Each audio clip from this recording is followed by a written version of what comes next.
Hello, Mark. This is Sylvia, and my student number is 28. Now I'm going to read the article from TED. Ruth Chang, How to Make Hard Choices. Think of a hard choice you are facing in the near future. It might be between two careers, artist and accountant, or places to live, the city or the country, or even between two people to marry. You could marry Betty, or you could marry Lolita. Or it might be a choice about whether to have children, to have an alien parents moving with you, to raise your child in a religion that your parents live by but leaves you cold, or whether to donate your life savings to charity. Chances are, the hard choice you thought of was something big, something momentous, something that matters to you. Hard choices seem to be occasions for agonizing, hand-wringing, the gnashing of teeth. But I think we've misunderstood hard choices and the role they play in our lives. Understanding hard choices uncovers a hidden power each of us possesses. What makes a choice hard is the way the alternatives relate. In any easy choice, one alternative is better than the other.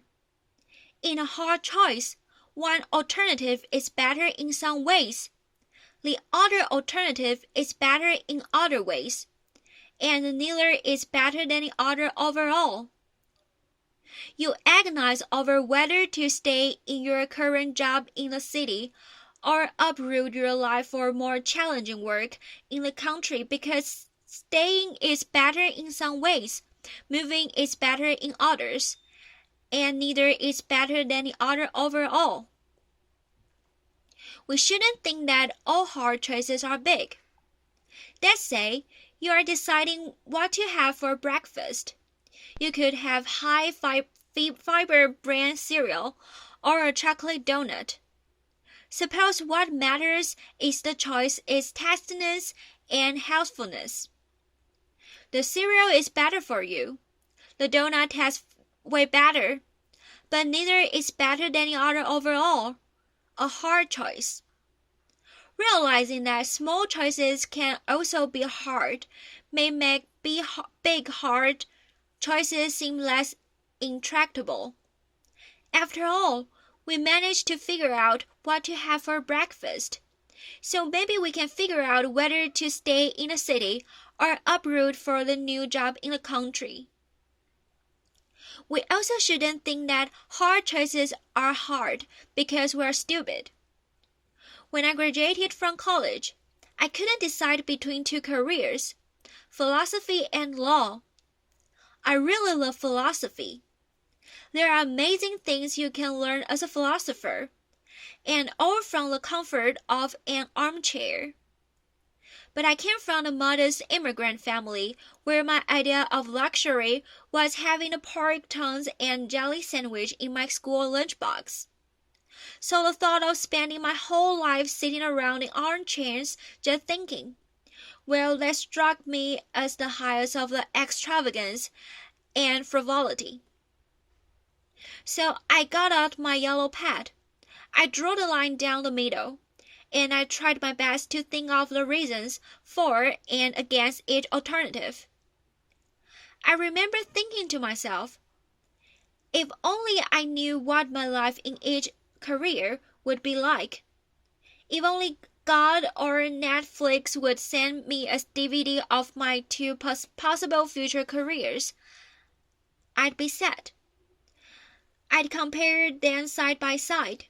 I'd see that one was better, and the choice would be easy. But I got no DVD, and because I couldn't figure out which was better, I did what many of us do in hard choices. I took the safest option. Fear of being an unemployed philosopher led me to become a lawyer. And as I discovered, lawyering didn't quite fit. It wasn't who I was. So now I'm a philosopher, and I study hard choices, And I can tell you that fear of the unknown, while a common motivational default in dealing with hard choices, raises a misconception of them. It's a mistake to think that in hard choices, one alternative really is better than the other. But we're too stupid to know which, and since we don't know which, we might as well take the least risky option. Even taking two alternatives side by side with full information, a choice can still be hard. Hard choices are hard not because of us or our ignorance. They are hard because there is no best option. Now, if there is no best option, if the scales don't tip in favor of one alternative over another, then surely the alternatives must be equally good. So maybe the right thing to say in hard choices is that they're between equally good options. But that can be right. If alternatives are equally good, you should just flip a coin between them, and it seems a mistake to think. Here's how you should decide between careers, places to live, people to marry. Flip a coin. There's another reason for thinking that hard choices on choices between equally good options. Suppose you have a choice between two jobs. You could be an investment banker or a graphic artist. There are a variety of things that matters in such a choice, like the excitement of the work, achieving financial security, having time to raise a family, and so on. Maybe the artist's career puts you on the cutting edge of new forms of pictorial expression.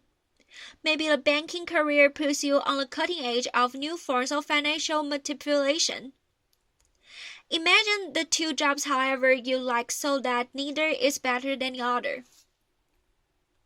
Now suppose we improve one of them a bit. Suppose the bank wooing you adds $500 a month to your salary. Does the extra money now make the banking job better than the artist one? Not necessarily. A higher salary makes the banking job better than it was before, but it might not be enough to make being a banker better than being an artist. But if an improvement in one of the jobs doesn't make it better than the other, then the two original jobs could not have been equally good. If you start with two things that are equally good, and you improve one of them, it now must be better than the other. That's not the case with options in hard choices. So now we've got a puzzle. We got two jobs. Neither is better than the other, nor are they equally good. So how are we supposed to choose? Something seems to have gone wrong here. Maybe the choice itself is problematic and comparison is possible. But that can't be right. It's not that we're trying to choose between two things that can be compared. We've weighed the merits of two jobs after all. Not the merits of the number 9 and the plate of fried eggs. A comparison of the overall merits of two jobs is something we can make, and one we often do make. I think the puzzle arises because of an unreflective assumption we make about value. We unwittingly assume that value like justice, beauty, kindness are akin to scientific quantities, like length, mass, and weight. Take any comparative question not involving value, such as which of two suitcases is heavier. There are only three possibilities. The weight of one is greater, lesser, or equal to the weight of the other. Properties like weight can be represented by real numbers, 1, 2, 3, and so on. And there are only three possible comparisons between any two real numbers. One number is greater, lesser, or equal to the other. Not so with value. As post-Enlightenment creatures, We tend to assume that scientific thinking holds the key to everything of importance in our world. But the world of value is different from the world of science. The stuff of the one world can be quantified by real numbers. The stuff of the other world can't. We shouldn't assume that the world of lengths and weights, has the same structure as the world of art, of what we should do. So if what matters to us, a child's delight, the love you have for your partner, can be represented by real numbers, then there's no reason to believe that in choice there are only three possibilities, that one alternative is better, worse, or equal to the other. We need to introduce a new force relation beyond being better, worse, or equal that describes what's going on in hard choices. I like to say that the alternatives are on a par. When alternatives are on a par, it may matter very much which you choose, but one alternative isn't better than the other. Rather, the alternatives are in the same neighborhood of value, in the same league of values, while at the same time being very different in kind of value. That's why the choice is hard. Understanding hard choices in this way uncovers something about ourselves we didn't know. Each of us has the power to create reasons. Imagine a world in which every choice you face is an easy choice. That is, there's always a best alternative. If there's a best alternative, then that's the one you should choose, because part of being rational is doing the better thing rather than the worst thing. Choosing what you have most reason to choose.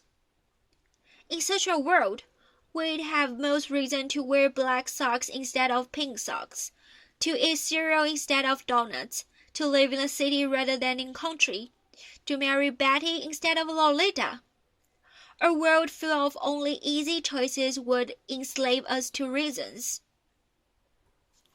When you think about it, it's nuts to believe that the reason given to you dictated that you had most reason to pursue the exact hobbies you do, to live in the exact house you do, to work at the exact job you do.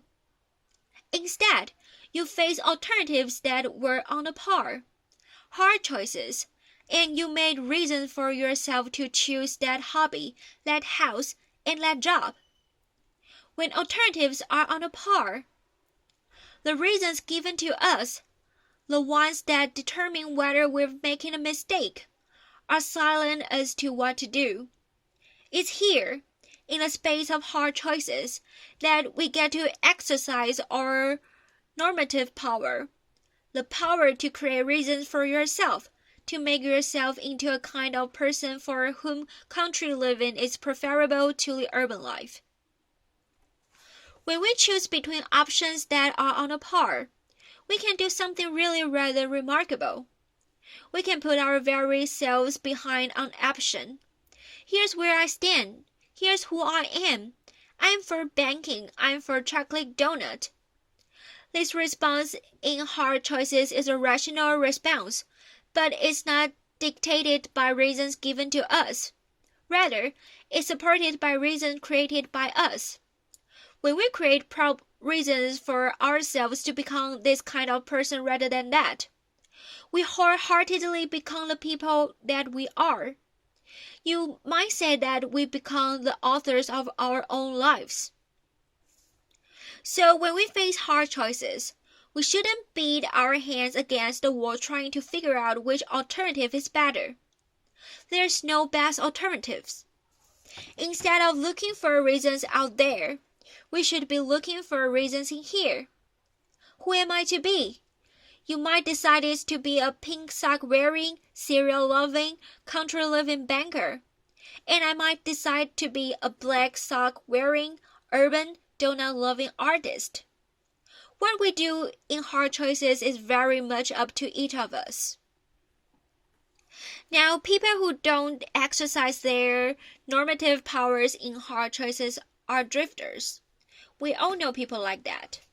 I drifted into being a lawyer.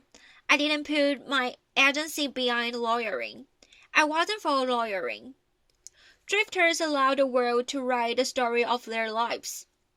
They let mechanisms of reward and punishment pass on ahead fear the easiness of an option to determine what they do.